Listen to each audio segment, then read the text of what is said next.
Could you please all welcome Natalia Kryiak?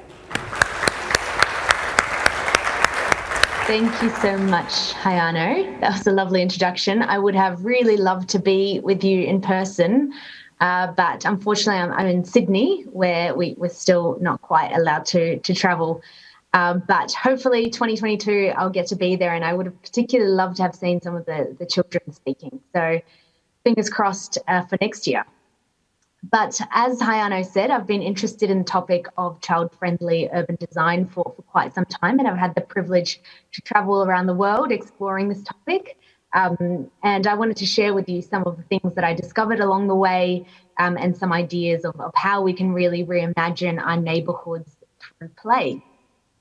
But before I begin, I just wanted to respectfully acknowledge the traditional owners of the lands on which we meet. For me, that's the Gadigal people of the Eora Nation. And I wanted to pay my respect to the elders, both past, present, and also emerging, who might be in the room. So to start with, I wanted to read you a quote from a book called Bush Toys, Aboriginal Children at Play. And in it, the author describes Aboriginal children playing. She says, "Frolicking in sparkling blue sea, scampering along bright white sand, climbing into deep green fruit-laden trees, slipping and sliding on grey mud. The sounds that go with these memories are squeals of delight and expectation. The feeling is of boundless energy, running, jumping, swimming and throwing. These children were lucky. They lived in the bush on their own land, never appeared to be bored, and were forever finding new and exciting things to do." I think that this is a really beautiful description of what a rich childhood could be like. But the realities are that in today's world, we are urbanising, we're densifying quite quickly, and the vast majority of us live in neighbourhoods or cities. We know that by 2050, almost 70% of the world's population will be living in urban areas. This is an image of sort of sprawling Brisbane that you can see there. So how can we provide children with that rich childhood that I just described within our urban cities, within our urban neighbourhoods? One of my favourite images that I took while on my Churchill Fellowship was of this boy, and it was in the city of Tokyo in a play park, which was run by play workers. And only after about maybe 2 or 3 hours of being in the park did I look up and see this little boy hiding in the trees in this sort of makeshift cubby house. And I thought, if in a city as dense and as large and as urban as Tokyo, children can have this sort of experience, the experience of climbing a tree, of being in touch with nature, then I think it can be achieved really anywhere in the world, and particularly in a place like Australia where we have the luxury of great weather and a lot of outdoor space. So this really became, I thought, the benchmark image for creating really amazing cities. This is summarised in a quote by Enrique Peñalosa, who was the former mayor of Bogota. He says, "Children are a kind of indicator species. If we can build a successful city for children, we will have a successful city for everyone." So as Hayano mentioned at the beginning, I was lucky enough to travel the world exploring some of these topics. And I not only got to talk to a lot of specialists, urban designers, architects, planners, council workers, policymakers, but I also got to talk to a lot of kids all around the world. And it was interesting, some of the things that came up, which were very consistent all around the world. And the things that kids wanted was really the things that any human being would want. Green spaces that are equitable for all, spaces that are diverse in terms of their biodiversity, but also in terms of the people that live there. They wanted spaces that were empathetic, and more than anything, they wanted spaces that were playful. They wanted to be able to play. So what I wanted to do is really hear from you first in terms of what play means to you. So I'm hoping that the room is full of some tech-savvy people who are able to take out their mobile phones, their smartphones, hopefully. Hopefully you all know how to scan a QR code by now, but otherwise you can type into your phones the website that you see above there. And I'll give you a few moments to log on to that. And as soon as you log on or scan the code, it should come up with the website, and a question should pop up straight away for you. So hopefully at least a few of you will know how to. There we go. Yep, we've got a couple of people in. Perfect. So I'm just going to share screen and start seeing some of the results now. So the question is, what do you think about when you think about play? So some of the answers are coming up. So fun, joy, laughter, amazing. The more people that say the word, the bigger the word gets. So you can start seeing, the word fun. Clearly a lot of people are saying fun. Joy is getting bigger. Friends. Happy. Imagination. Messy. But fun seems to have taken the lead at the moment. I've got one more question for you, and we'll come back to this one in a second. But the second question is, what is the location of your favourite play memory? This one hopefully will refresh on your screen straight away. If it doesn't, there's a tab at the top saying refresh screen. Street, park, outdoors, cubby house, climbing a tree, the beach, forest, garden, bike. So some really amazing answers coming up. So feel free to keep going with that. But I'll just go back to the first question now. And what's really interesting about this one, and it happens quite often, is the first thing that usually comes into our minds is the word fun when we think about play. So it's our association with play and happiness that really is really forefront in our minds. So joy, happiness, fun, all of these sorts of things. What's quite interesting, and I'll just reshare this now, is the things that actually didn't appear in the words that you had. And these are the words which tend to be a little bit more serious. So words which we know are really heavily linked to play. Things like increasing skills in resilience, social skills, motor skills, cognitive skills, a sense of control, problem solving, creativity, assessing risks, empathy, and reasoning. We automatically go to the words of happiness and joy, which is extremely important. But at the same time, we tend to forget about the other developmental skills that come with play.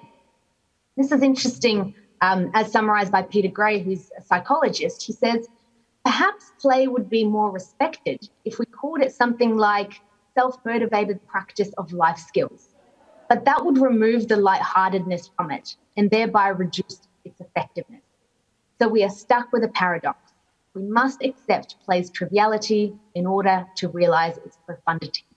So we know that the developmental benefits of play are enormous for children, but we also know that it's great in terms of the happiness and joy. So we don't want to limit that in order to create the seriousness. So this paradox that's really interesting. The second question that I asked was about where you played, or where was your favourite location of play memory? And I think probably unsurprising to all of you, it was really a lot of the outside spaces. Outside, street, beach, the river, the forest, the creek. Most of these spaces are actually outdoor spaces. These are the ones that we tend to enjoy the most. And I guess when you think back to those memories, chances are that they happened with other children there, with your friends there or with your siblings there. And chances are also that there were no adults present at the time. So it was sort of unsupervised outdoor play with friends. What's quite fascinating is that even though in Australia we have this perception that we're a very outdoorsy nation, the reality is that when it comes to children, the ability or the number of kids spending time outside is shrinking really, really rapidly. So 1 in 4 children spend less than 2 hours per week playing outdoors, and a vast majority of Australian children do not undertake the recommended amount of physical activity every day.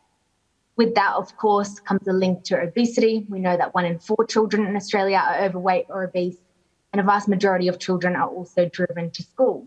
There's this really fascinating link between what we valued when we played outside, or what the previous generation valued, is playing outside, outdoors. And yet this is being reduced very quickly for children in today's world. We also know that the radius that children are exposed to in their local neighbourhoods is shrinking quite rapidly.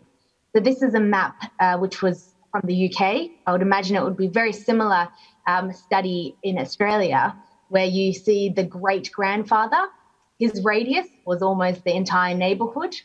Then the grandfather, the radius that he was then allowed to be walking out in the neighbourhood shrinks quite significantly to just 1 mile. And then the son is now allowed to just walk to school or to the swimming pool nearby. And then once again, the son, which is only allowed to walk to the end of his street.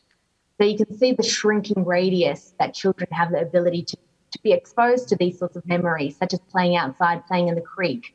All of these things are shrinking quite rapidly. When you look at the active mobility of Australian children, it's also quite surprising to know that Australian children have some of the lowest amounts of active mobility.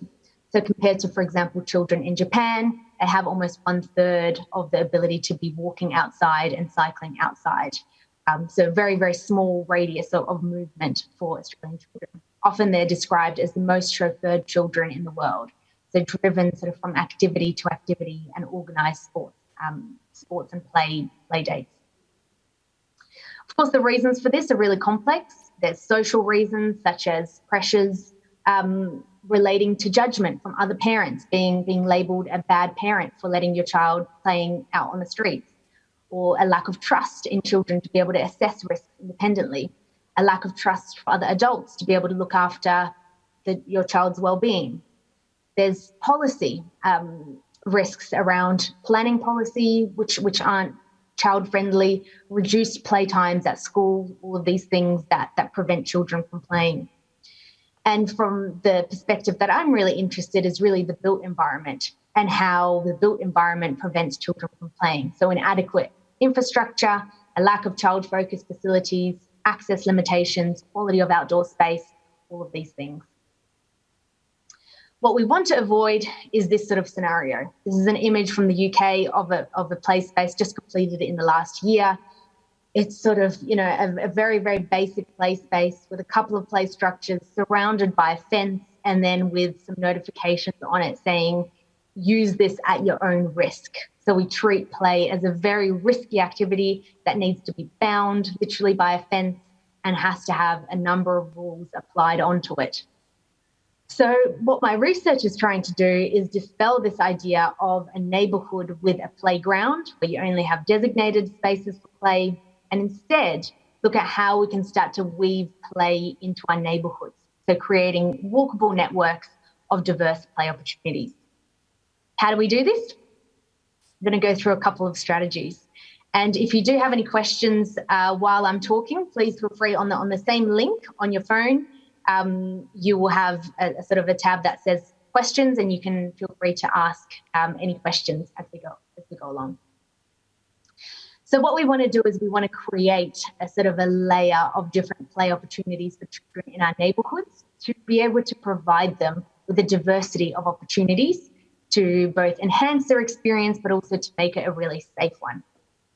So firstly, we want to look at child-friendly travel routes. So looking at a neighbourhood and applying how we can create routes within that neighbourhood to enable children to move safely and in a safe way. So how do we do that? We look at, firstly, strategies in terms of signage on streets. These are some images in Japan where they have designated children's travel routes, which are designated with street signs, so that the community knows that these are routes which are designated not just for children, but where children are given priority. Infographics on the ground are painted to remind children to stop and wait for oncoming traffic. There are street closures during peak times, school times, so that children can enter and exit school safely. And there are things such as graphics painted on the ground to remind both other pedestrians but also cars that this is the space where children are likely to be walking. So we want to make it as safe as possible for children to be able to walk and cycle to school safely. The other item is about making sure that children not only are able to walk to places safely, but also that it's an engaging experience for them.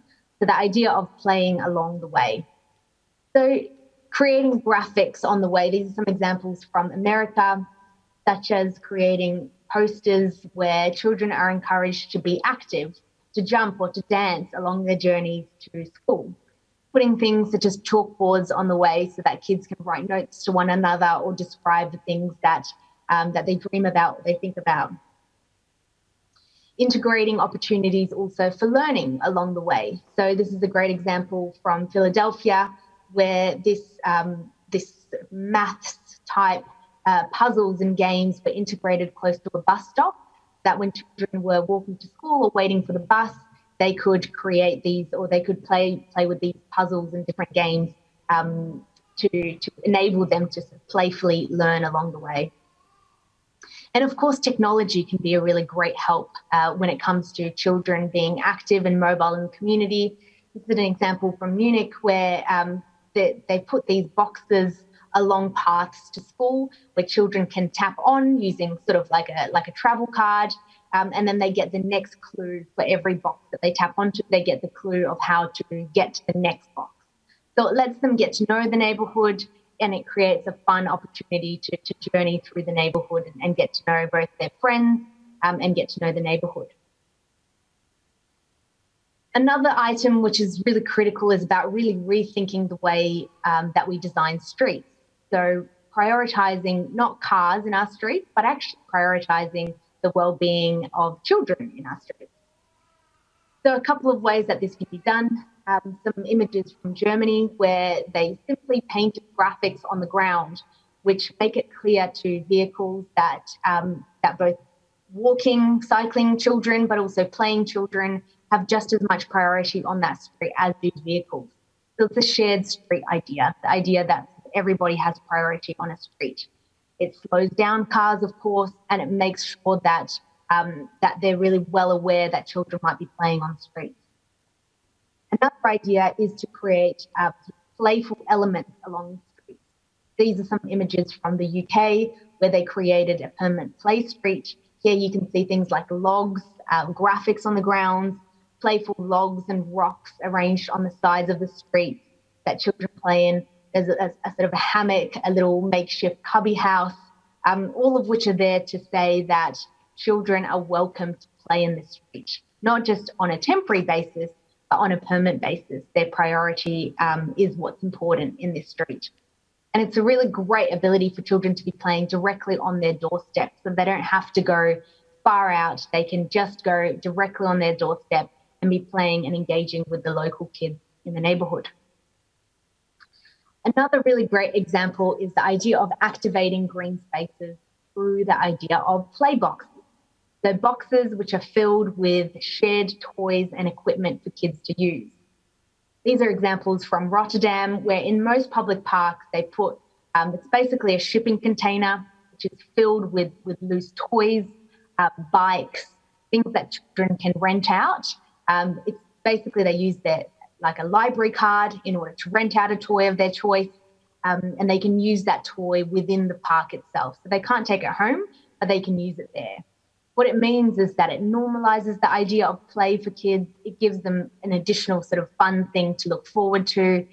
And what they found is that it's not only great for kids, it's also really great for adults. So a lot of the volunteers that run these spaces are retired community members who are there to look after the kids, to fix the toys, and they also have really great social opportunities for elderly people to get together within the local park. So it's a win-win for the entire community to come and play together, and a really simple intervention through this idea of sort of loose play equipment to be able to really reactivate spaces.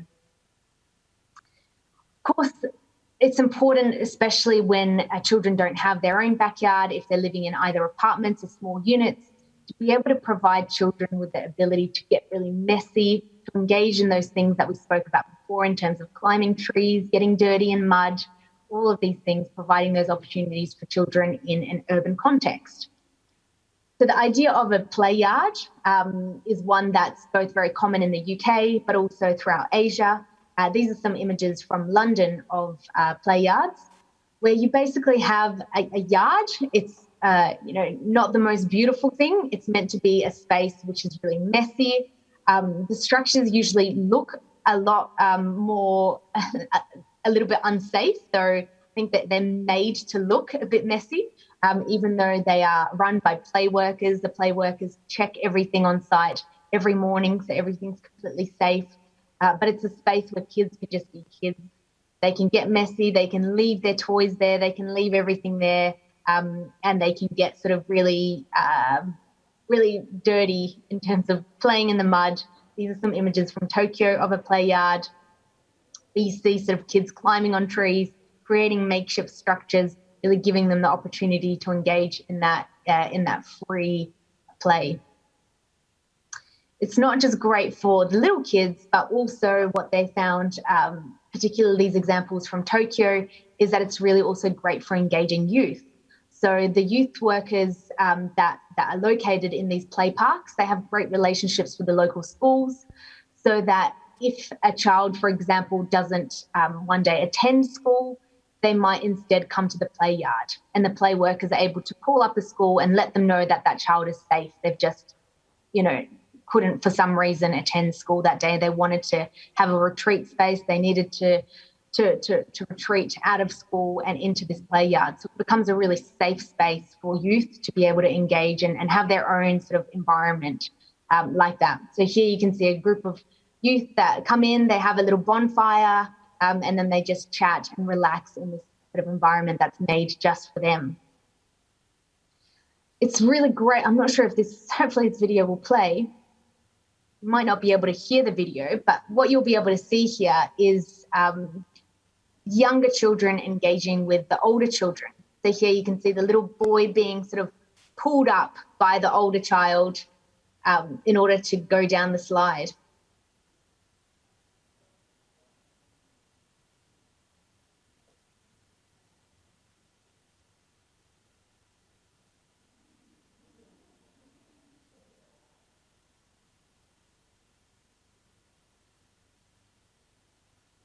So it's really great, especially for kids that might not have siblings, to be able to have that opportunity to interact with older children also in the community.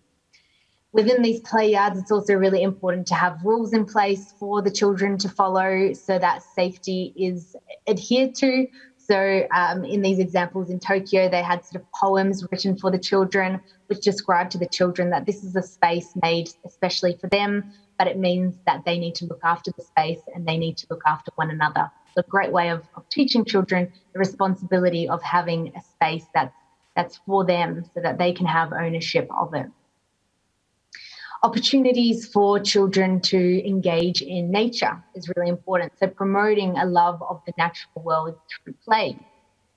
A study in 2019 with 90,000 people found that residential green space in childhood is associated with lower risk of psychiatric disorder from adolescence into adulthood. So we know that the benefits of children being exposed to nature is absolutely enormous. And I think any neighbourhood should have the ability for children to not just see nature, but actually be engaged in it directly. This image from Switzerland, which shows a number of rainwater gardens, which were created in this new development. And as part of this strategy, the council created places for these loose toys to be left out near the gardens, things such as buckets, equipment for mixing water, to really encourage children to touch the water, to play with it, and to engage in that really natural environment. So a really simple intervention of leaving some loose toys out near the small creeks, which will allow children to play there. These are some beautiful images from Belgium where they have these things called play valleys. So these are sort of natural landscapes within the parks, which are intended to create these risk-taking opportunities for children to engage in. So things like climbing nets, ropes for them to jump through, to jump around, and they're all sort of interlinked through the parkway so that children can walk from one play valley to another and engage in play in this really natural and beautiful way. Another great example in Belgium is the idea of cubby houses, where the local council workers that maintain the trees have established relationships with play workers, so that when a tree is cut down, these are willow branches, the play workers will come to the site and create sort of these cubby houses for children to be able to use on the side of the street. So now it costs nothing for the city, and yet it creates this wonderful opportunity for children to all of a sudden have this moment of play on the sidewalk of. Apart from looking at opportunities for children to be able to connect together and play, also looking at the needs of parents, and particularly parents of very young children and babies. So how we can provide spaces for them. This is an example of a parent salon, where on the sidewalk you have places where parents can park their pram, and then inside the parent salon, it's a space where parents can come in for free. They can use the toys that are there. They can heat up some milk. There's a microwave there. There's a place to make tea and coffee. And there's always either a counsellor at hand or a nurse at hand, so that if a parent has a question that they would like to ask the nurse, there's always someone there at hand, apart from, of course, the knowledge of all the other parents there. So it allows us to make connections between parents and sort of initiate the newborn children into the neighbourhood. The parent salons are run by the same organisations that run all the play spaces. So there's that natural link between showing all the new parents where the play opportunities are in that neighbourhood and creating connections between them. Apart from these sort of physical interventions or physical play opportunities within our neighbourhood, there's also some really great ways that we could provide play opportunities without needing to change anything in our built environment at all. One of the examples I love is the idea of play ranges or play workers. So for council to be able to provide the play ranges in public parks. Some ideas or some examples of what this looks like. Basically, a play worker would come into the park at certain hours of the day. It might be in the afternoons, after school, and they're there to stimulate opportunities for play for children.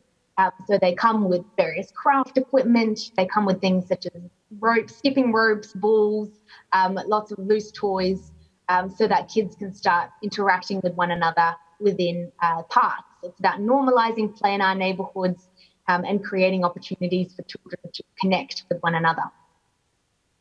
Another simple example, which I know you've already spoken about at great detail probably throughout the conference, is the idea of temporary street closures, so enabling play streets to occur in our neighbourhoods. A really simple way of being able to normalise play right outside the doorstep. These are some images from Antwerp in Belgium, where the council pays streets or pays local community members in order to create play streets. They give them the money to be able to create, all sorts of loose toys. They can choose what they want to do with that money. So in this case, for example, here the community chose to spend the money on engaging an actor to come and play with the kids for a couple of hours, or you can sort of create makeshift planter boxes to engage the community. So it's a really simple way of giving that opportunity for community members to take ownership of their street and really create the play opportunities that they would like to see directly on their doorsteps. A great example also from Antwerp is the idea of a play day. So here every year on the same day every year, they have a holiday, a play day holiday. On that day, children are not allowed to receive homework from their schools, and there's a lot of activities for kids on the street. So it's about the idea of normalising street play. So on this day, all kids are expected to be out on the streets playing. Cars know that on this street, on this day, they should stay away. They should park away from all of the local streets so that kids can really take over the streets. And it really becomes a wonderful holiday for kids to get to know one another and get to know their neighbours, and normalise outdoor play. So at the end of all of this, hopefully what we move away from is the idea of, instead of a neighbourhood with a playground, instead it's this neighbourhood with a diverse range of play opportunities. So it becomes sort of this layer and this network of all of the things that children can be provided within a local context. Co-creating with children is absolutely critical for all of this to happen. So we can't come up with these solutions on our own. We need to be able to do it with children so that it's sustainable and so that children feel like they own the results also. So some examples from Belgium, where they have what they call play webs. These are webs co-created with local children that establish where the important spaces are for children in the local community and how they would like to move through their community, so establishing child-friendly travel routes to it also. And a great policy example also from Wales, where in Wales they have the requirement to create place efficiency assessments every 3 years. So the local authority has to prove back to the state that they have sufficiently incorporated enough play opportunities for children in that local neighbourhood. So some of the criteria that the local authorities have to adhere to, criteria such as, has the local authority installed signs such as play priority signs to encourage more children playing in the community? Does the local authority have an accessible and well-known way of arranging temporary street closures to support more children to play outside? So all of this, once embedded in policy, it really becomes a benchmark for every local authority to have to adhere to. So Wales is a really, really forward thinking in terms of prescribing some of these things that local councils have to really think about, which is quite amazing. So to end with, I wanted to share with you a quote from the writer George Monbiot, who says, "If children are not designed into our cities, they are designed out. This means that they are deprived of contact with the material world, with nature, with civic life, and with their own capacities." So I think it's really our responsibility to create neighbourhoods where children can thrive in this way, because it's a really sort of serious thing for us to think about. I wanted to end with some images from Amsterdam in the 1970s. Where children gathered at the House of Representatives as a result of the increasing number of cars in the 70s that were seen on the streets. And children sort of came out and started protesting about their rights for the streets, their rights for play.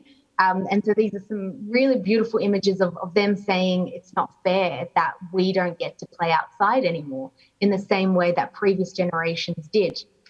So resulting from these protests, or resulting from the kids coming as a group to the House of Representatives, protests started in the streets. The protests were called Stop the Kindermord, which actually means Stop the Child Murder. So it was in response to the growing number of injuries resulting from kids playing out on the streets when there was no thought for them in terms of cars, in particular injuries from moving cars. And so the whole community rallied around the kids. And as a result of this, the government established a sort of a group that was partly also run by children, in which they were to redesign streets and neighbourhoods for the priority of children's health. And as a result of this is really why we have the Amsterdam that you have today. And for anyone that's been there will know that it's a sort of a paradise for children being able to play out safely on the streets. So I think this is really a call to action that hopefully we can do the same in Australia, regardless of the neighbourhood. There's so much more that we can do, and hopefully this is led by the voice of children. So last question for you all, if you could go back into your phones. And I really wanted to ask you a question, which is, how can you increase children's play opportunities in your neighbourhood or organisation? Hopefully, we can get some really great ideas because I think being able to do this will really take everybody involved. It will take planners, it will take policymakers, but also but it will also take community members. So please feel free to post in your ideas that hopefully we'll be able to see shortly. And in the meantime, I might also be able to read out some of the questions. I wonder how I can do this. I can. So some of the answers are already, or some of the ideas are coming through already. So build relationships, slow down, children play in these streets. So signs, I think that signage on streets is such a simple way of prioritising the needs of kids. I mean, it addresses so many issues in terms of safety because cars are all of a sudden aware of the fact that children are playing in these streets, but it also gives a welcoming sign for parents to know that children are welcome to play in these spaces, which is a really key component, I think, why many parents feel afraid of letting their kids play outside. So I think signage would be such an easy way to solve some of these problems. The use of message on Facebook to gather, slow streets, approach neighbours first, and Nature Play Queensland actually has some really great template letters for being able to approach neighbours, the digital door knock tool too. So some really forward-thinking ways of how you can approach neighbours through templates and through apps and technology. Leave play provocations in public spaces. That's a great idea. Get to know your neighbours. I think from listening to the end of the last conversation, knowing your neighbours was absolutely critical for safety and for that feeling of knowing that the community will look after kids. Advocating for the redesign of our buildings, help parents connect with one another, own the door, create space and time, donate a portable basketball hoop to the street. That's a great idea. Volunteer to support outdoor play, let kids roam outside in the streets, helping adults to prioritise play and model play, neighbourhood community connections, giving children the time to play, a really simple way to do that, saying hello to neighbours, advocate and challenge plans before they are provided to include natural play opportunities. Some really great ideas, many, many, many more flowing through. Buy chalk, a simple way, put some chalk on the streets. Signage, recycled scooters, bubbles. So I think what this shows is just how simple it can be. Things like bubbles, chalk, anybody can invest in this at a very, very small cost and have such an enormous impact. So it's not just about policy change and changing our whole neighbourhoods, which ideally we should also be doing, but it's also the small things which can together create something a lot, can completely reconfigure our neighbourhoods. I'm not sure if we actually have time for questions. I would ask someone, but I can't hear the room. So maybe I might just read out one question, one or two. There's a number of questions that have come through. So let's read the first one. What can we do to encourage more self-motivated outdoor play while feeling safe that our kids won't be harmed while outdoors? Yeah, I think this is a really tricky one because the safety aspect of being able to feel safe, not just from moving vehicles, but also from strangers, all of these things are real concerns that we can't just be, we can't just sort of sweep to the side. We need to genuinely address these things. I think that a lot of the answers actually are in the answers that you've put on the screen. So getting to know your community members, getting to know everyone in the street so that you feel safe as a parent, but also so that the kids feel safe themselves. If they know one another, they know each other. Of course, there's also safety in numbers in terms of being able to, for kids themselves to feel safe. If they have friends around them, if there's a group of kids, then they will themselves feel safe. Even walking to school, walking to school alone isn't fun. Walking with a group of friends all of a sudden becomes a lot more fun and also a lot more safe. So it's this idea of firstly getting to know the community and also normalizing it so that it's not something that parents and children are fearful of, but it just becomes a normal part of everyday life. And the more kids there are playing on the streets, playing in the parks, the more people will sort of, I think, see the benefits of it.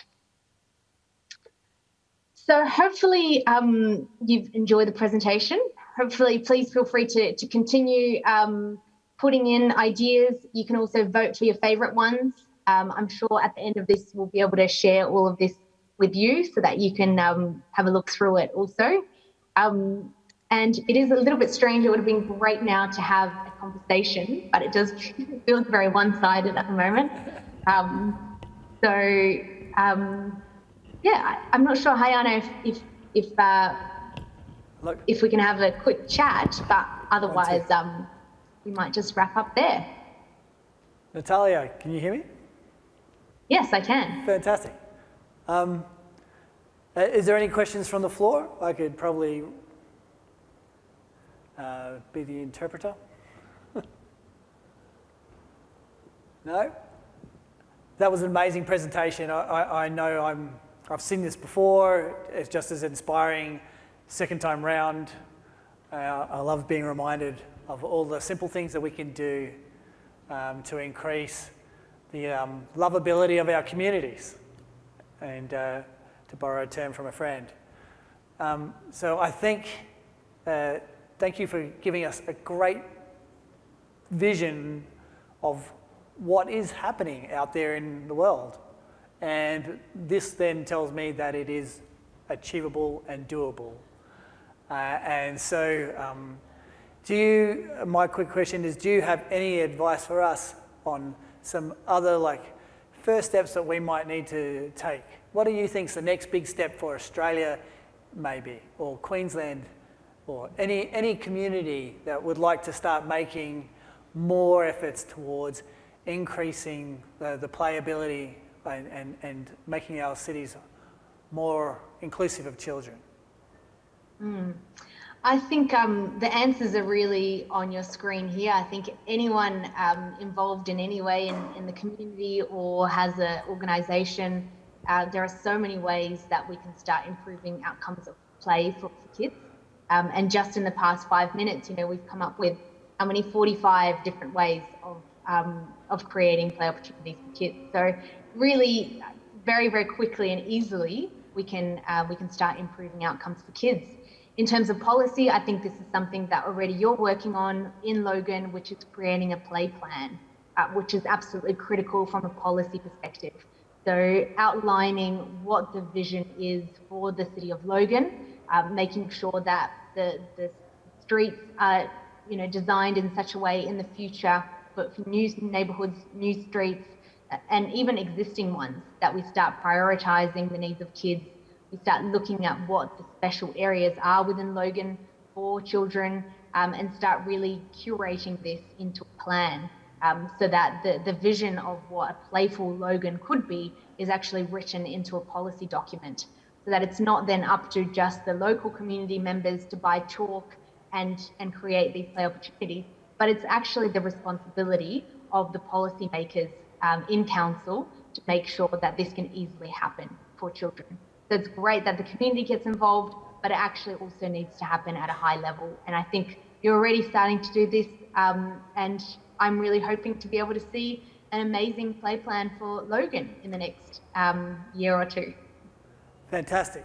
I have one last question, and that is, you came across communities where the play ranges were in parks. Could you tell us a little bit about that?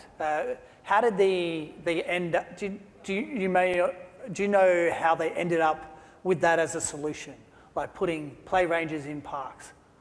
So the key concern that they were trying to mitigate was parents were scared to let their children play out on their own in public parks, and they didn't have the time to, at 4 p.m. when the kids are at home, they didn't necessarily have the time to be taking kids out for an hour or two for them to engage in afternoon play.